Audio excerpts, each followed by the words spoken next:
Google Pixel 5a with 5G, or Pixel 5a, or Pixel 5a 5G, whatever you're gonna call it. This phone annoys me. Like, I feel sad about it. Like, it's a good phone, but it's gonna be only available in 2 places. And I'm based in UK, and it's not one of them. Let's talk about my reaction to the 5a with 5G. Hi, Ben from Lover of Tech. If you enjoy videos like this and you're new to the channel, make sure you hit that like button, subscribe, hit that notification bell so you're part of Team TLS, the Tech Lover Squad, so you don't miss any future videos on the channel. Now, this is a weird launch. It's kind of secretly and quiet that they've been able to just put this out and do what they need to do. But yeah, the 5a 5G with 5G is out. And it's a great phone. Like, I'm a big fan of the A series, been a Pixel 4a user. You've been seeing it on the channel for like throughout the year. When Google sent me that from last year when I unboxed it, I've done so many videos with it, man. And I love what the 4a stands for, especially like the compact nature of it, 5.8 inches and whatnot. But I never got a chance to use the 4a with 5G. And now the Pixel 5a has just been quietly launched.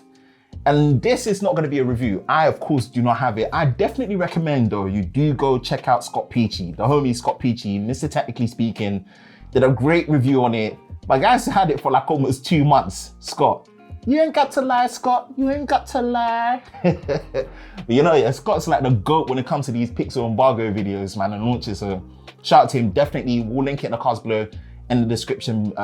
Cards above, in the description below. Go check out Scott Peachy, Mr. Technically Speaking. But I'll just share my thoughts. Firstly, I'm gutted we're not getting in the UK. It's only available in the US of A and Japan. Now, I get it, there's restrictions. Last year's been crazy, COVID, and so many other different things that have just slowed things down. I get that. Maybe that's why. But it does feel like a bummer that is limited though. Limited only to the USA and to Japan. And it's coming in only in one stock keeping unit, SKU, and it's gonna be $449. Good price, dropped lower than what it was with the 4a with 5G. Same specs though, like AMOLED display, 1080p, 60Hz, Snapdragon 765G, 6GB of RAM, 128GB of storage, still kept the headphone port, USB-C charging at 18 watts, no wireless charging.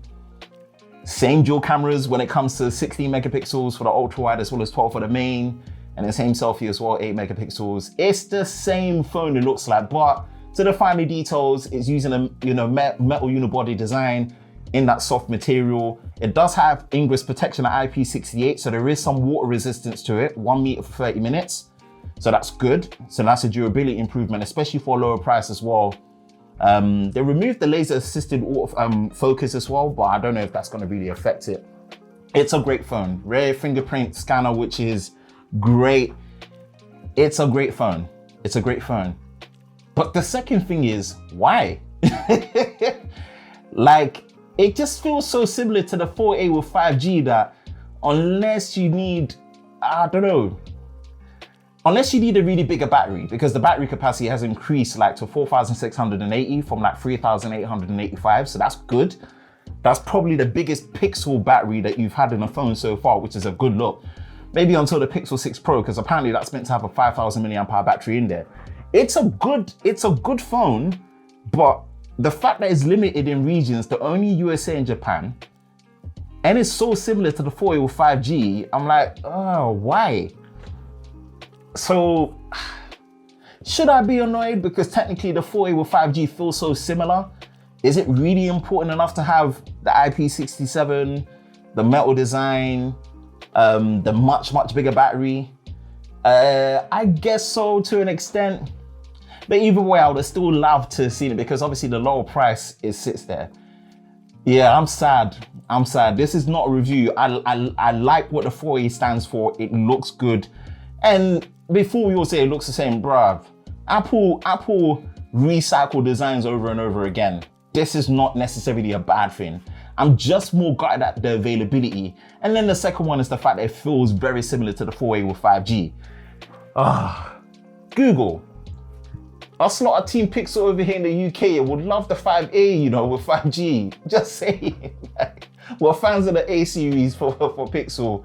And I think in terms of just like the polish and the focus, and one of the things I really liked, I'm just gutted it's not here. I'm just gutted it's not here. It's just a quick fire reaction, ain't nothing else. It's a great phone. Yes, it feels similar, but just wish it was available in more places. I understand, but just wish. Let me know your thoughts. Are you one of the 2 lucky countries that's getting the 5A with 5G? USA or Japan? Looks like pre-orders are open, lower price, more refined, kind of like a quick get out there because we got to keep the A series going since it started from the 3rd generation. Yeah, that's it. Ben from Lover of Tech. If you enjoy videos like this, make sure you like, subscribe, and turn on notifications. Hope you're all safe during this time. I will catch you in the next one. Peace.